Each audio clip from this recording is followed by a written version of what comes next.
Okay. Hey, everybody. This is Jeff Martin with Magic City Books. I'm so thrilled to have you back here for our weekly virtual author event series, which we have been doing since April of last year. We've done about 120 of these events since then. And we've kind of kept a pretty good schedule of trying to do Mondays and Thursday evenings, give you something to look forward to, have something to put in your phone besides a COVID test or anything like that. So something that's on the positive side of a date book. But we're excited to have you back here. It's a good way to stay connected with you. I was always worried that we weren't going to be able to kind of maintain the tether with our audience that we had for so many years doing all those in-person events, but it's been really great to use this format to stay connected. It's going to be a little while before we're doing in-person events again, but I'm hoping that maybe by late summer, fall, we'll be able to do some things, maybe even some outdoor things, and start gathering again. But in the meantime, a lot of cool stuff coming up. You can go to our website, magiccitybooks.com, and see all the different things coming up. We've got a pretty wide variety of things. Gosh, all kinds of different things, like Dr. Ibram X. Kendi doing an event about some of the work he's done on anti-racism efforts. We're doing something with, I won't go through the whole list. You don't want to sit here and hear that list. So just go to the website, magiccitybooks.com. We'll get to the task at hand.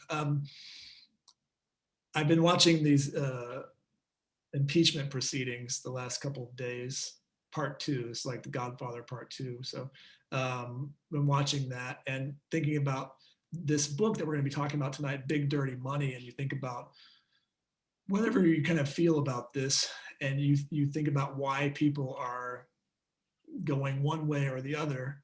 And in many ways, it does boil down to money and support. And you see these older white guys in suits, and you think about white collar crime, and you may think about it as, people dealing with GameStop stock and on Robinhood and all those things. But the kind of intersection between these big power brokers and politics, it's hard to, when you read a book like the book we're going to be talking about this evening, to not kind of start seeing the world differently and wondering how that feeds into everything else. So really excited. So tonight we're going to be speaking with Jennifer Taub, who is on the faculty at the Western New England University Law School. And the reason we're getting to do this event is because a good buddy of mine, Barry Friedman, longtime friend, I've known Barry for 20 plus years, and he is just a local Tulsa treasure and just one of my good pals. And we've had the great opportunity to do so many book launches for Barry over the years, even when I was working in other bookstores years ago. And he's got a new book coming out next month. It's called The Joke Was on Me.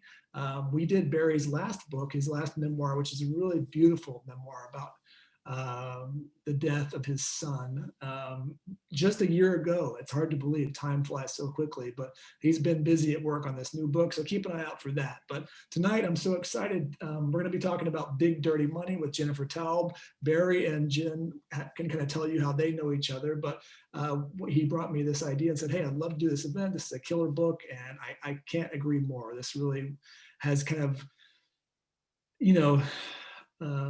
refreshed my take on what you can do with kind of creative nonfiction.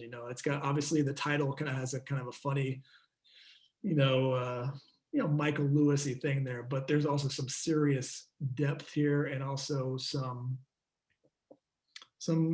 humor. I think it's sometimes it's hard to take these serious topics of, people running the world and screwing over the little guy, and how do you make that enjoyable and where you're not just reading it pissed off the whole time. And somehow she threads that needle. So Barry is going to be moderating tonight. If you'd like a copy of Big Dirty Money, I would encourage you to do so. We're going to be posting links to get the book in the chat function here, so please get yourself a copy of that.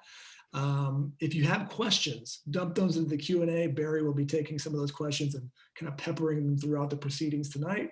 Other than that, have a great time. I'm going to turn it over to my friend Barry Friedman and say a big welcome to Jennifer for joining us. Hey, thanks, Jeff. My good friend Jennifer Taub, who we just met 15 minutes ago, is a legal scholar and advocate whose writing focuses on follow the money matters, promoting transparency and opposing corruption. She has testified as a banking law expert before Congress, has appeared on MSNBC's Morning Joe and CNN's Newsroom. Taub was the Bruce W. Nichols Visiting Professor of Law in the fall of 2019 at Harvard Law School, and is now a professor of law at the Western New England University School of Law. a former associate general counsel with Fidelity Investments. She is a graduate of Yale College and Harvard Law School. And once again, I'm Trevor Noah. No, I'm Jerry Seinfeld. Who are these people with the big dirty money? Jennifer, how are you? I'm great. Yeah, Barry and I just met. I'm actually dating his father, Jack. No, I only mentioned Jack Friedman because I see in the participant list some of our mutual friends on Facebook, and I have told everybody to follow you. You know, we hook them in with your Jack Friedman stories, and they stay for your quasi pornographic autobiographies. So that's good. Thank you. Not to mention my politics. Anyway, by the way, we have a lot of stuff we have to get to. So it's been a big week. Let's start with the big news. All right, and that's, how does Tom Brady do it? No, do you have anything? No, it's all right. You don't have to answer that. I want to read you something. Seriously, I want to read you something. This is a quote. I just realized why I'm feeling sick to my stomach. This all reminds me of the Brett Kavanaugh hearing. The Republicans are going to do to all of us what they did to her, Christine Blasey Ford. They're going to give Trump a pass like they did Kavanaugh. The truth does not matter to them. Now, you wrote that 3 hours ago. And other than being a sentient human being, what strikes you right now? Why the dread right now? So just to back up, Barry's talking about one of, 200, it was a 200 tweet thread, day 3 of the impeachment hearing. And most of it is just a blow by blow, what's going on at the hearing. And I watch it on my computer so I can take screenshots and put them up on the thread. And so most of it is not it's only occasionally that I express how I'm feeling, because I don't, I'm thinking so much, I'm not really feeling much. And that was one of the moments when I kind of did that. And the dread, I think I felt nauseous the past few days because I have never seen such a masterful legal arguments. It was they put together so much information. They made their points so clearly, introduced them, set out the evidence, wrapped it up. And then we had to live through all this devastating period of time. And you live through it and you think, what a monster Donald Trump is, and what a dangerous president he was. And we knew this before he was elected because of the violence that he encouraged then, and his racism and all of that. And to watch it again and see the case being made impeccably, and to also know that not only will the Senate acquit him because the Republicans don't care and don't have the courage, but fundamentally not caring about facts at all, it's devastating to me, because I think there's something, it was Raskin quoting Thomas Paine today, but if you can make people believe lies, you can make them do anything. And, just watching this and realizing that, we thought the Trump era, we didn't really, but I think most of us hoped that the Trump era would be over January 20th, 2021. And unfortunately, I think it's just beginning. I have to ask you this, because I think there are people who want to know why this is not the case. Do Republicans have a legal basis for saying the proceedings are unconstitutional, or are they just using the document as a fig leaf to cover their oleaginous spines? Is there anything to their argument? So I'm going to answer that in 2 parts. If there was anything to their argument, and we're going to hold that, it should be off the table right now, because there was an initial preliminary vote on whether the Senate had the jurisdiction under the Constitution to hear this impeachment trial. That question was already decided. It was decided 2 days ago by a majority. So there is, as a procedural matter, no basis anymore. Now let me answer you, and this is so important. This is what happens in courtrooms all the time. I teach civil procedure, and one of the threshold questions you ask is, does a court, whether it's a state or federal court, have the authority, the jurisdiction to even hear the claim? Once they've established jurisdiction, unless there's something that changes, it takes the jurisdiction away from them, then you move on to the merits of the case. That's what they need to move on to, which is the facts of the case. Now let's go back to the second part of answering your question, which is, do they have a leg to stand on? What are the legal arguments? Well, I'll just say one thing or say several things on that. First of all, Trump's lawyers didn't present any defense really to the jurisdiction argument. They were trying to, Trump's lawyers believe that the Senate could not hear an impeachment case because Trump is no longer president. And one of his meandering lawyers, you might remember them from Tuesday, or maybe the angry lawyer, was trying to make the case that trying to conflate two things. He was confusing deliberately the fact that Trump was actually the president, as you know, when the House impeached him, right? So the House, so the only question on the table isn't whether, they were trying to pose it as if the question is, can a non-government official be impeached? Well, he was an official. He was the president when he was impeached. The only jurisdictional question on the table should have been just this: can the Senate try someone who is now a former officer who was impeached when he was an officer for actions he took when he was an officer, right? And they refused to focus really just on that question. And the answer to that question, Trump's lawyers tried to point to legal academics and cited them incorrectly to support their argument.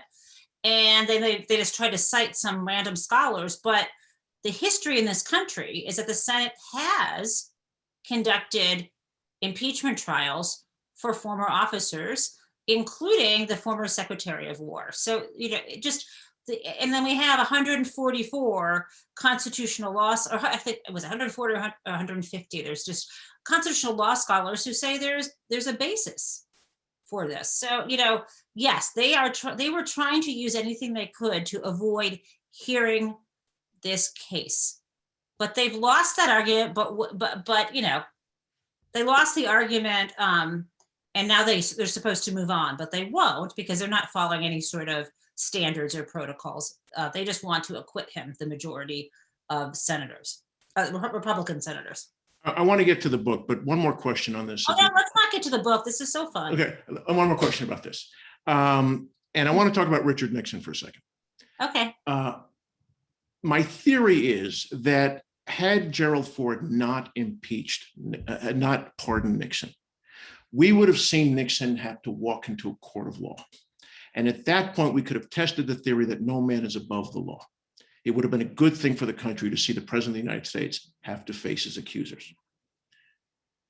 Is it a good thing on that level for the body politic, for the American body politic, to have that moment with Donald Trump, to have him impeached, to see him in a courtroom?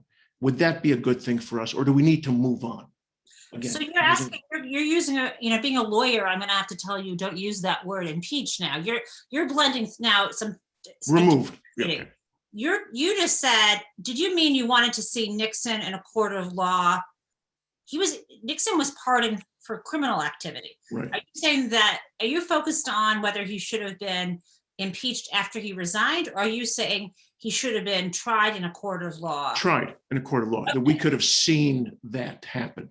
Well, I mean, I think, there are states right now, as you know, investigating Donald Trump for criminal activity, including most recently Georgia, in connection with his pressuring of Raffensperger, who was the Secretary of State, to, find the votes. He's being investigated by the district attorney for Manhattan, as well as the New York Attorney General. I think, and he, that may well be, there will be federal criminal charges against him. Unless there's no indication that he gave himself a pardon or that a self-pardon would work. I am genuinely shocked that he didn't, I thought he was going to resign, 10 minutes before. So back in December, I thought, or actually always, since he was elected, I always thought that if he didn't win, he would resign in the 11th hour so that Mike Pence could issue him a pardon. Which, as it turns out, maybe Pence wouldn't have. Well, Yeah, there's that. I mean, so I'm a little bit shocked as things got really out of control and it became clear that he was staging this insurrection. And then when Pence wouldn't even play ball, I mean, I think it would have been honestly easier for Pence to issue Trump a pardon than it would have been for Pence to throw out the Electoral College. But there were people, in fact, someone I think who's listening right now, I think my friend Yvette Liebesman, hi Yvette, from St. Louis, told me that Trump was too arrogant to ever resign, and boy, was she right. So yeah, good for you, Yvette. Maybe we should invite her to talk about my book. She probably would be smarter about it than me. All right, maybe we should get to the book. What do you think? Okay. All right, let's talk about the title. Let's talk about how big and how dirty is the money, A, and B, why is white collar crime such a tough sell? Are you saying my book's not selling? Or No. Yeah, I mean, you make the point that in a crime where someone is accosted or shot, you see the injury, you see the bloody shirt, right? You see the actual act, the offense. Why is white collar crime such a difficult thing to articulate? Okay, so we have, I think everywhere along the chain with what I will soon define as white collar crime, everywhere from sort of apprehension of the offender, all the way through a potential investigation, indictment, perhaps a trial or a plea bargain, and a sentence, and so on, all across that entire chain of interactions with the public. Someone who is a white collar criminal has a tremendous number of advantages, due to both their status and the nature of the offense, because it can be so complicated. So let's step back, because we haven't even defined what white collar crime is. And this is a bit complicated, because the man who coined the term white collar criminal and white collar crime, Edwin Sutherland, did this in 1939. And then he wrote a book on it 10 years later, and then he slipped on the ice on his way to teach in Indiana University and passed away. And then he's basically revolutionized the whole field of criminology, but had very little control of his legacy.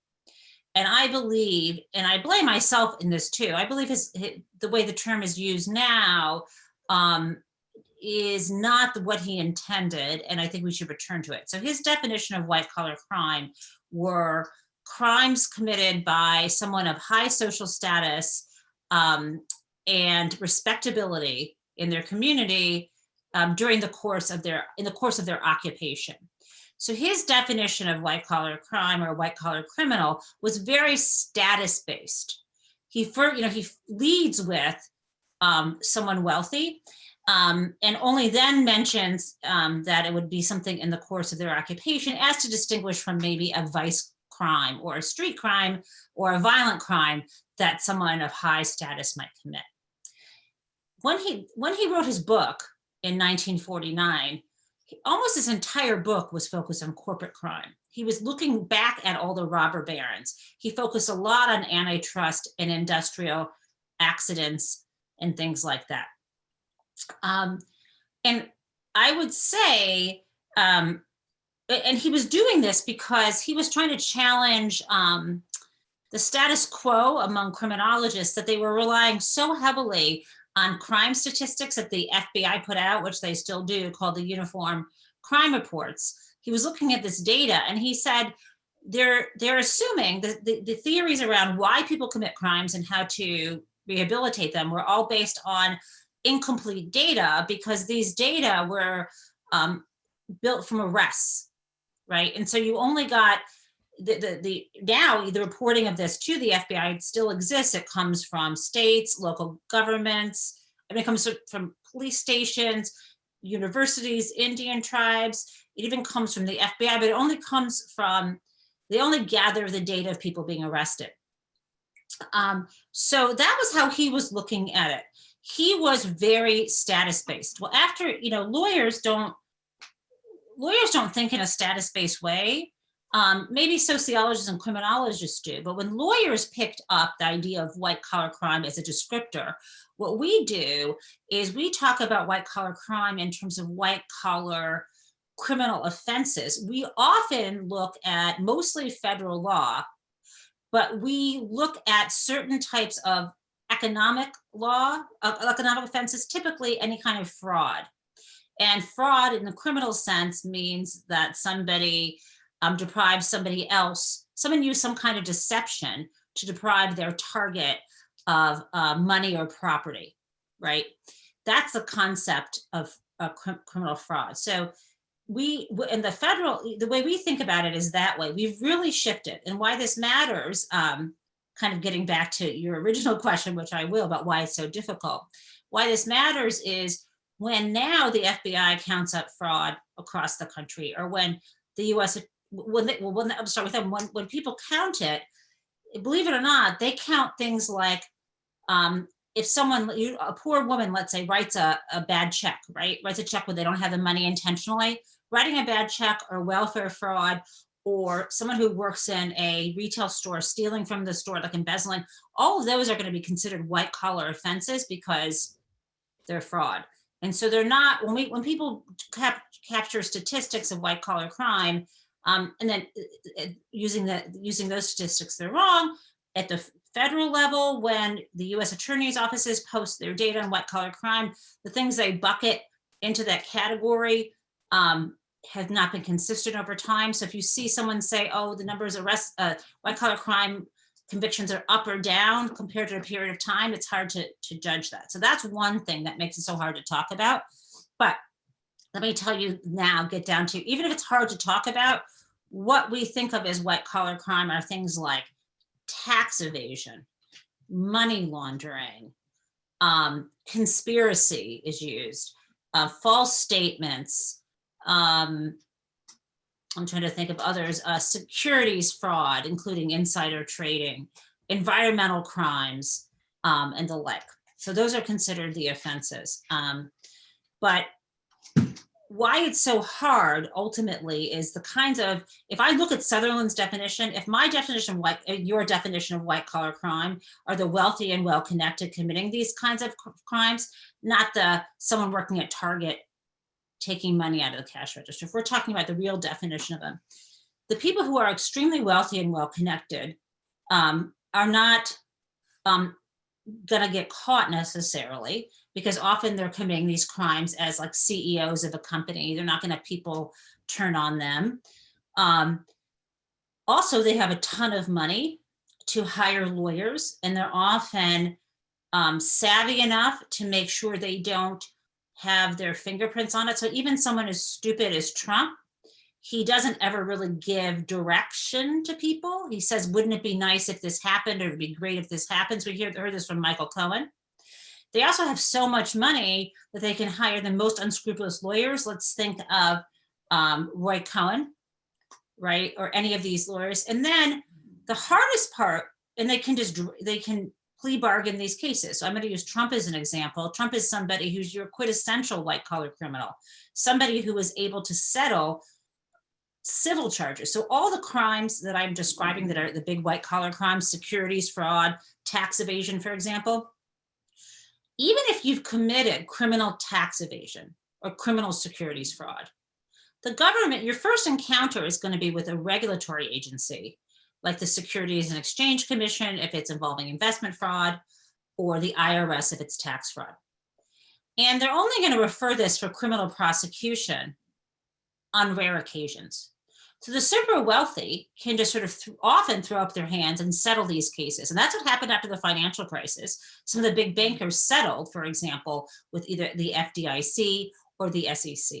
You look at Donald Trump, and over the years, he had settled what could have been criminal cases with a ton of agencies. He settled fraud, securities fraud with the SEC after he had left the casinos, but based on his activity there was money laundering settlements. We know there was a RICO settlement that happened even after he was elected.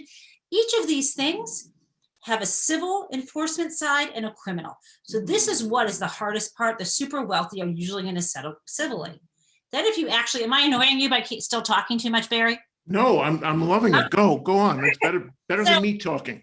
Okay, so then when you get to the criminal enforcement part, let's say you actually get into a court. You can see the difference between having good lawyers and bad lawyers. In a court, you can't have the sucky lawyers that represented Donald Trump the other day. You have the good lawyers. You have the people who are as good as the Jamie Raskins and the Stacey Plasketts. You don't have a guy with a cat filter, as your lawyer. Oh, that would be cute. They have these amazing lawyers, and they can appeal and appeal and appeal, and it's very costly. But you can't always get to the Supreme Court, but they can appeal small issues and keep getting things sent down. But when it comes down to it, the hardest thing, if you actually get to a jury trial in a complex financial crime type situation, is what you said.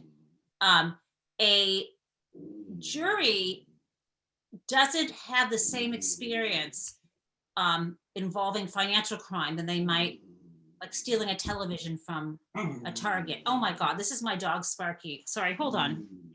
I am so sorry. There's no one to help me at this moment. So here's Sparky. We're gonna do a Cunol commercial while you're doing that. No, okay, so it all comes down to, I'm only describing, like, it's very even hard to even get to the point where you would try somebody. And then you have to prove beyond a reasonable doubt that, of course, every element of the crime, and there's the mental state that has to be proved. And often part of the mental state you have to prove is that the person knew what they were doing was a crime. Not that it was a specific statute, but that it was illegal. If a jury is watching a video of me running out of the Target with a flat screen TV from the display, and all the, and the sound is flashing on the, what is that thing? They still have those things, and leaving the door, the security bars, and they see a video of that. It's going to be very hard for my lawyer to. It's going to be very easy. Let me say it this way: a jury is going to be able to look at the circumstantial evidence based on their own experience and decide that, of course, I knew that was unlawful, that I was stealing, right? I don't have to know what the statute is. But when it comes to something like loading up your high yield, high risk, hedge fund with complex subprime mortgage securities, there's not many jurors who have done that. Okay, let me stop you and ask you a question about that, because you bring it up in chapter 4 of your book. You mentioned the Enron investigation as the last major position holders in American corporation who were sent to prison. That's Fastow, Skilling, and Lay would have gone had he not died. Right? And all the other accounting scandals of that era. Right, okay. All of this was prosecuted under, wait for it, the George W. Bush Justice Department.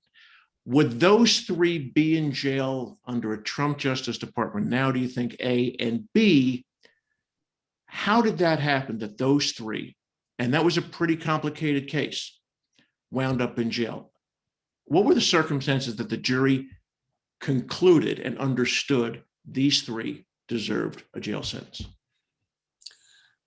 Well, first of all, Lay, as you know, although he was convicted, he somehow died before he went to jail. I mean, I don't mean to be a conspiracy theorist, but maybe he really did. I don't know. Just like Robert Maxwell. Andrew Weissman led the Enron task force, and he was very good.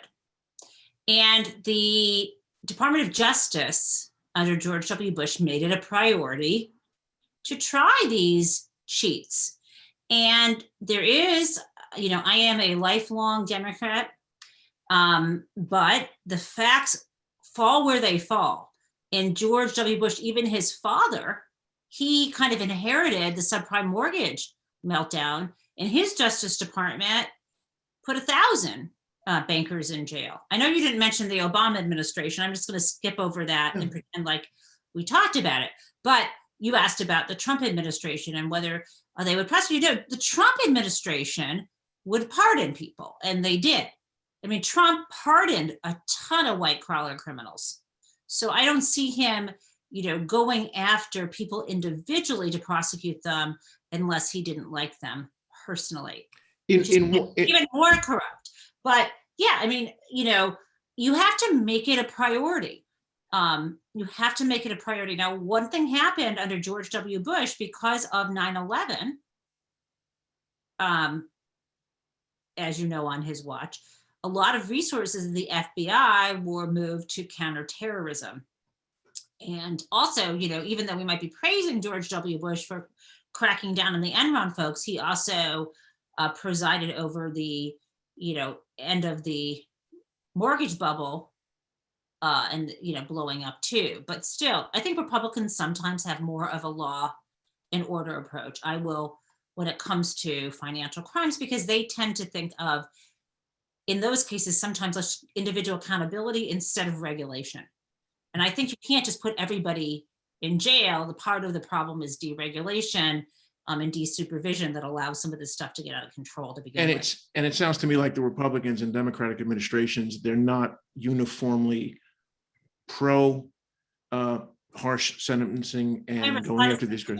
Yeah, I mean, yes, I said the other accounting scandals, MCA, WorldCom. I should also tell you, before there was Enron, when out of law school, I worked at a big law firm, and then I went in-house to a corporation that was called CUC, and it became Cendant.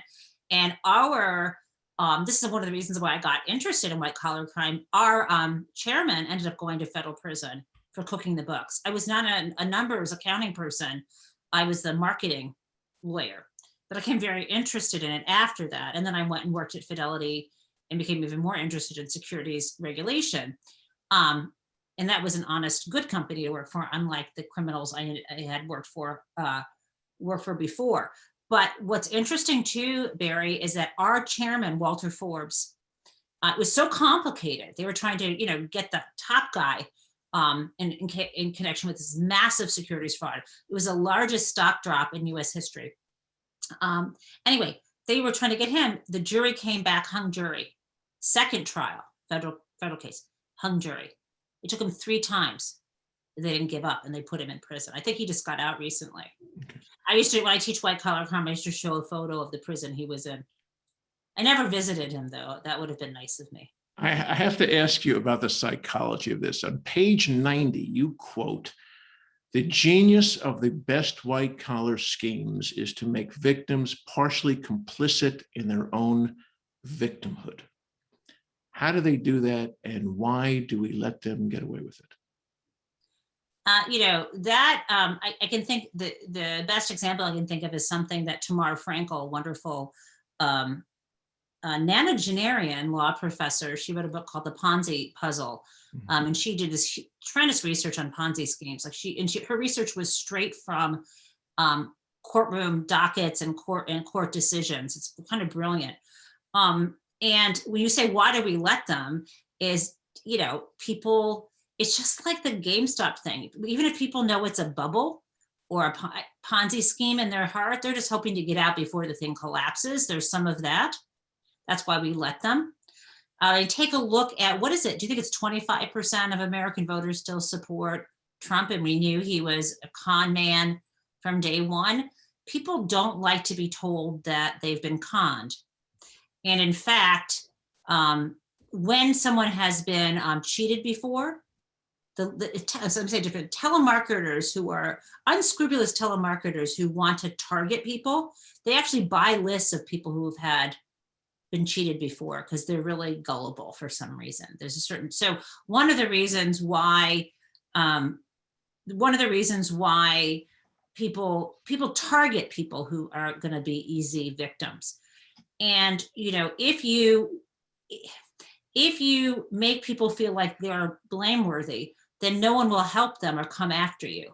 So, or often believe you. So, people, if you have not told your spouse and taken a chunk of your minimal life savings and invested it in GameStop at its peak on margin, and then it crashes, how are you going to explain that?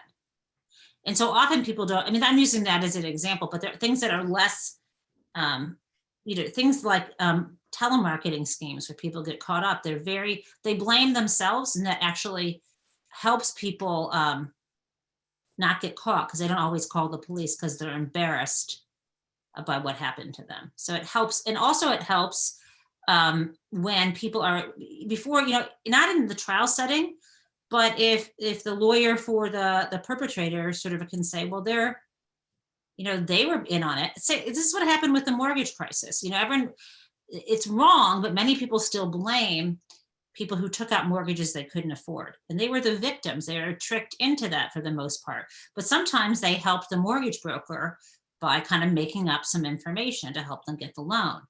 And that makes it harder to complain to authorities, and also makes it harder for the public to be sympathetic to them when they needed bailouts and didn't get them. So with that in mind, you also make a notion in the book, and we'll call them working class Republican voters, that the rich will always be different. They will always get their cut.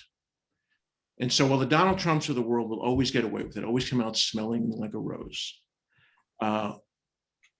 there is this sense that as long as we do not get screwed as badly, that's the deal we'll make. And that as long as we get a little bit this, a taste, a couple of crumbs, the rich are going to get theirs anyway. So the big dirty money, we've been living with it our whole lives. The American system is based on that. So we should stop worrying about trying to fix it as long as we, the working stiff, don't get screwed entirely. Which leads me to my question and a theory that the greatest trick the Republican Party maneuvered over the last 40 years was convincing those making $50,000 a year their problem was not the Sacklers of the world, but those making 20,000. That if they could say, those people took your money, those people got health care instead of you.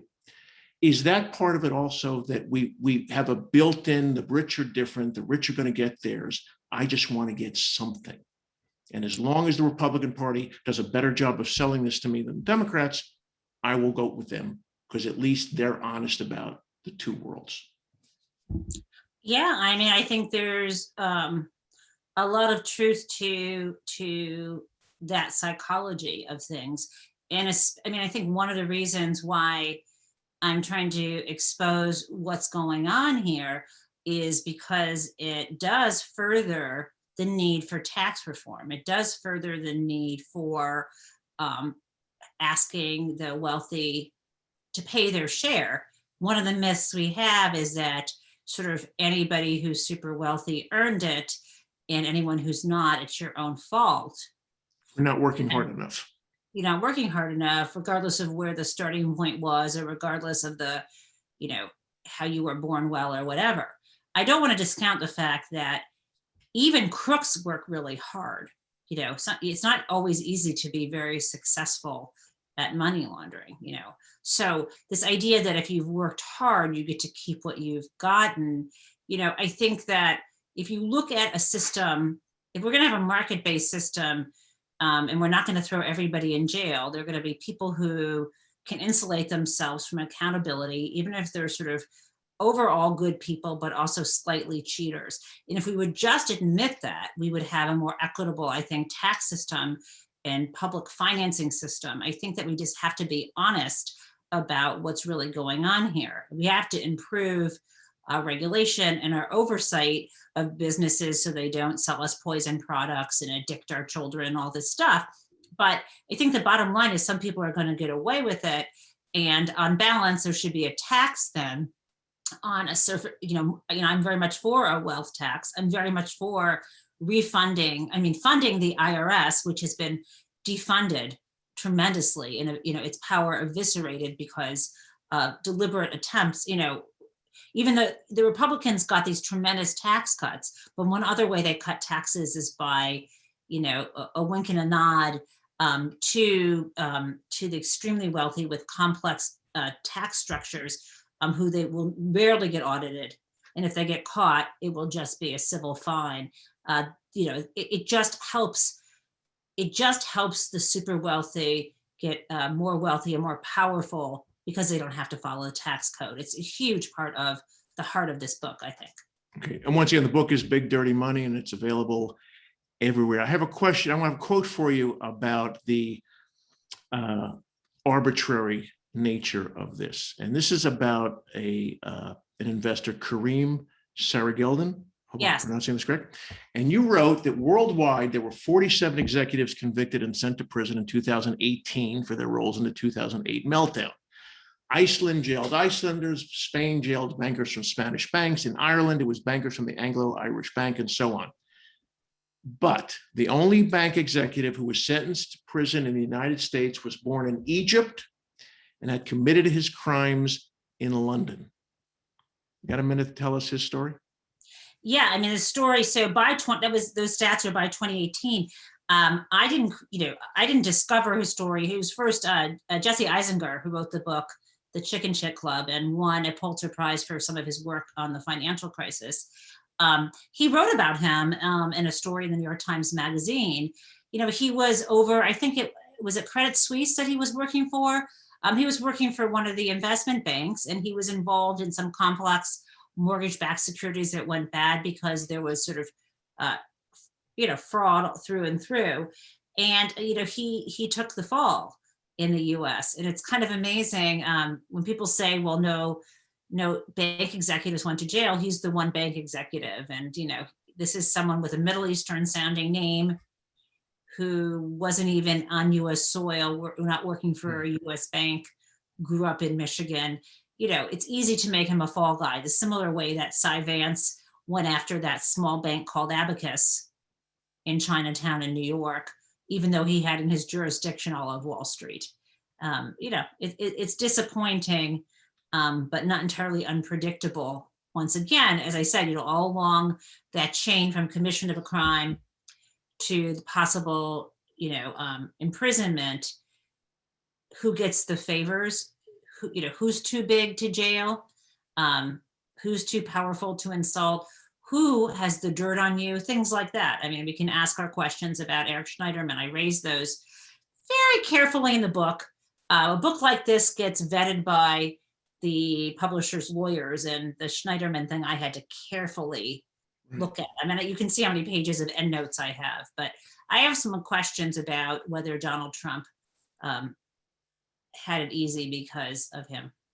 When was it better in this country? Was there a period of time, decade, 2 decades in administration where things look like they might be under control? We might be getting a handle on this. I think that it's easy to romanticize a particular period. I think it comes in waves. And if I point to one era, like if I said something like, well, wasn't the Roosevelt administration really great because of all the, all the good things it did? We can also point to some of the rescues it did that ended up being inherently racist and led to redlining. So I just want to be careful if I say an era was positive, I'm not trying to ignore the other parts.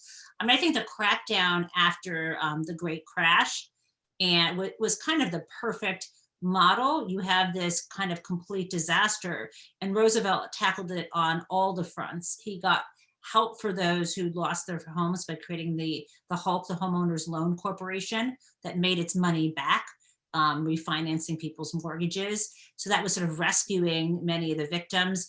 As we know, he did that so-called bank holiday. He shut down the failing banks and didn't let them open, and then recapitalized the ones that were strong enough.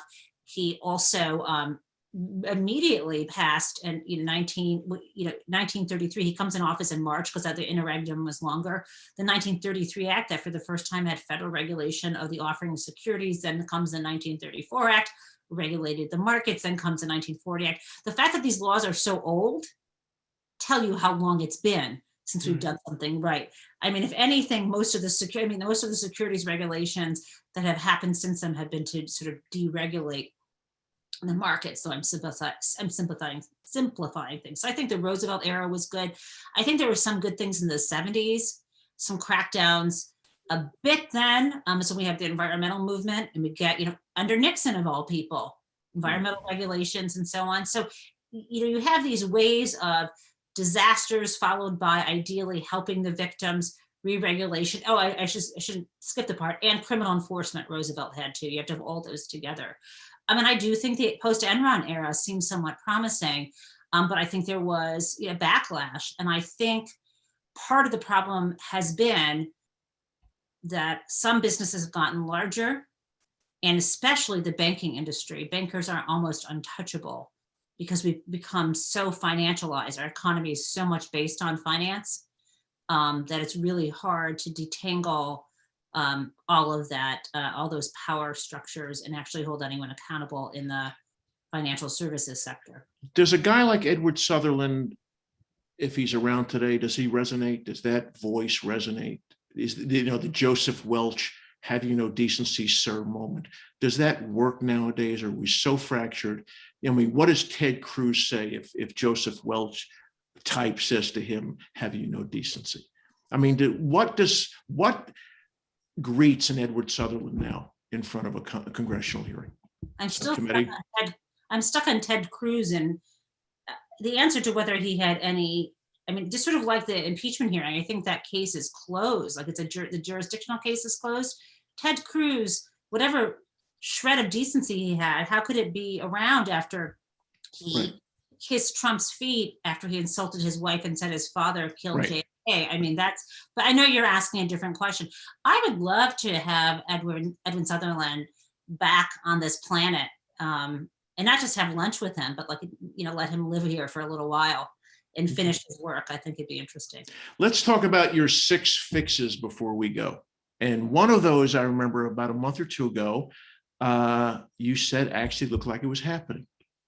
This had to do with the Michael Cohen case, right? There was something going on with the Cohen case. Maybe not, but talk about the 6 fixes. I have them here in case you don't have them memorized.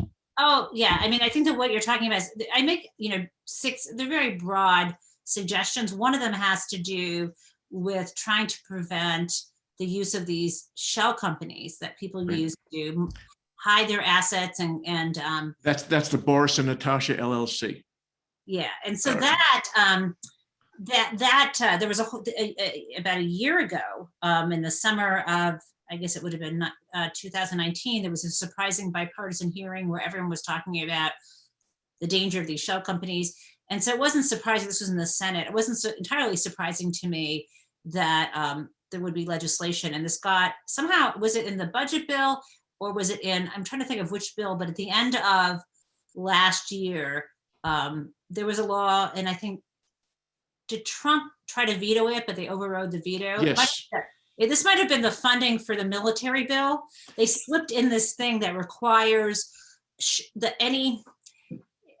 how do I keep this simple? I'll just call them shell companies, whether it's a corporation or a limited liability company. And if you are a company that doesn't have a clear, you're not a public company, you're not like Microsoft or something that's a known company. Just one of these sort of small shell companies that has fewer than a certain number of employees and no clear service or manufacturing process. I think that's the idea. You have to, at the outset on a regular basis, disclose who your so-called beneficial owners are. And this will help, it's going to help keep dirty money and foreign money out of politics and other types of things if this is really done. The problem with this, though, is the beneficial owners, I think, only have to be disclosed to the government. I don't think it's a public registry yet, which is something that would be helpful for us, but that's a first step. Okay. I told you I was going to have a West Wing question for you, and here it comes. All right. You did? I did tell you I was going to, you didn't listen. I said I was going to have a West Wing quote. You said you were going to bone up on the West Wing for me. Oh. You don't remember that? Was this an email or something? It was an email. I said there's going to be a West Wing question, and you said, okay, I'll watch it. I'm going to go back on my phone before I answer and see if that, no, go ahead. Okay, now this is, let me just start by saying this is not a book primarily about campaign finance reform. Let me just start there, right? The last episode of West Wing, Matthew Santos. Oh, I haven't watched the last episode. See, well, you should have, because I'm asking the question, and I'm going to look smarter than you. Is this the Jen Bartlett? No, it's this. Here we go. No, you're going to like the question. Okay, go ahead. So Santos is elected. He wins by 12 votes. And an aide comes to him and says, what are you going to do with essentially the mandate you don't have? And Santos says, I want to start with campaign finance reform. And the aide is incredulous. And he says, why is that? And Santos says, because it's the one thing we can do that will affect everything else that we do. You agree with that sentiment? somebody who thinks one thing can affect everything, but I think it's huge. But what was his legislation though for doing Oh, that? the showing off the air. We don't know what the show. Oh. We don't. Yeah, I mean, He wanted to do that. That campaign finance, if you start there, it has a ripple effect. And again, at the very least, we should have public funding of elections. At the very least, or matching. I can't tell you how many people I think would be qualified candidates for office who simply either don't have the money or don't have the stomach or don't want to spend the time on the telephone dialing for dollars instead of campaigning on the issues. And so I do think that's really important. Obviously, there are other problems with money in politics. I sit on the board of a nonprofit called Free Speech for People, and we're doing a lot of work in that area, including introducing legislation at the state level about limiting companies that have a certain percentage of foreign ownership from spending on elections. And that we also, our organization has some model constitutional amendments that, that might deal with pieces of the Citizens United type problem. And so, I encourage people, if you're interested in that, to go to the website for Free Speech for People. The president of our organization is John Bonifaz, who some of you might know. He went to Brown undergrad. You might know him from there. He also won one of those MacArthur Genius Grants for his work on access to the ballot. one final question. It's been 3 weeks. Any early signs that the Biden administration will be better at this, at prosecuting white collar crime than the Trump administration? Any early signs that make you think we're in the right direction? Well, if they get an attorney general, that sounds like it would be a good sign. Good start. No one's called me on the phone saying they like my ideas, so I don't know.